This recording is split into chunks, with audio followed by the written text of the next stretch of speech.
To the minutes of February 23rd, which I guess is the prior to the budget retreat. It does talk there about a final study on the Public Works building. We did miss that. However, I look at the agenda for the February 27th meeting, which was your budget retreat. Nothing on there that a public citizen would have any idea. There's a Jones and Associates presentation. There's a Lewis Young presentation.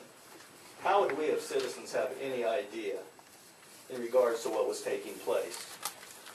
I have also here in front of me the council minutes agenda, of the July 13th, 2010 meeting. Item 11, tentative. The council will consider a motion to enter into a closed meeting for the purpose of a strategy session to discuss the purchase, exchange, or lease of real property to be held in accordance with the provisions of Utah Code 52-42045. Why could that not say to address the purchase, lease, or exchange of land for a public works building? Now, you've heard all about the location problems. I don't want to compound that. But I do want to point out a couple things in the minutes from your budget retreat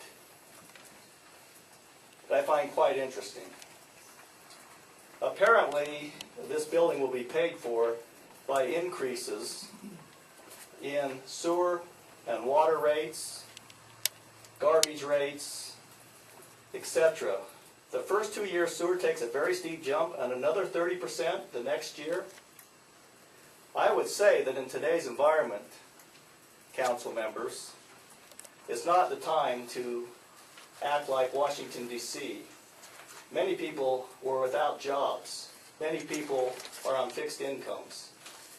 I know construction costs are down now and interest rates are down now, but can the citizens of this city afford to have those type of rates increases? I also find this to be a very interesting question with no answer from the council.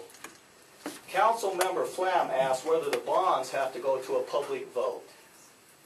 Matt Miller stated that if it's a revenue bond or a utility revenue, they do not. But there could be a public hearing to get feedback. Not one council member said that's the right thing to do. We should have a public hearing. Once again, doing things right versus doing the right thing. Now, once again, I think we're in a city that expects open government. I have found in my career that anything that is where there's no problems, being on top of the table is not a problem. It's usually when there's a problem, where there's controversy, cost, increased taxes, that's when things start being camouflaged and not identifiable. Now, I want to address an issue that I think the citizens of this city expect. We have elected you as our council members.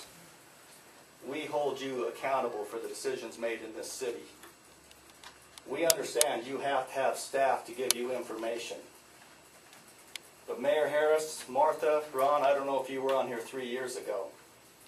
You knew this would be a controversial decision when it was made. I would question who's running this city. Because as a businessman, if I got this far down the line on such a controversial project, and all of a sudden, after Mayor, you visiting our subdivision, telling us this is a done deal, asking us if we'd like to sit on the committee to do landscaping.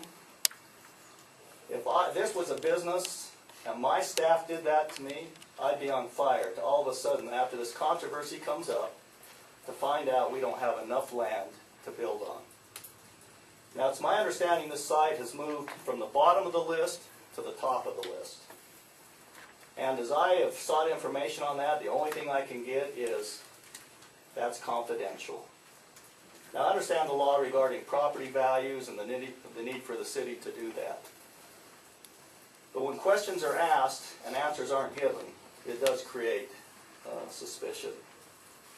And frankly, I'm going to ask the City Council to respond sometime during this meeting what they feel their duties are, because we look at you as the management of this city, and we hold you accountable. Now, I would hope that you would hear what we've had to say tonight. Woodrow Wilson said the following: government ought to be all outside and no inside. Everybody knows that corruption thrives in secret places and avoids public places. And we believe it a fair presumption that secrecy means impropriety. Now, after reading the minutes, I can see where the city council thought this was very open to them in the way it was discussed in the budget meeting, but in no way, I think, would a citizen of this community understand what was taking place in such a controversial situation.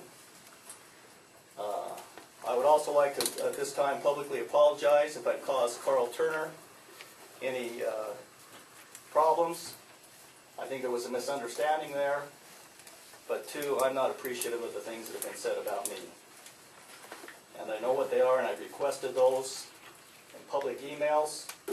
And in no way, I have a lot of respect for Carl, a lot of respect for Big D Construction. They do a quality job at a good price. Thank you for your time. I'm Ned Whalen from south of 1700 North. Been out there 56 years.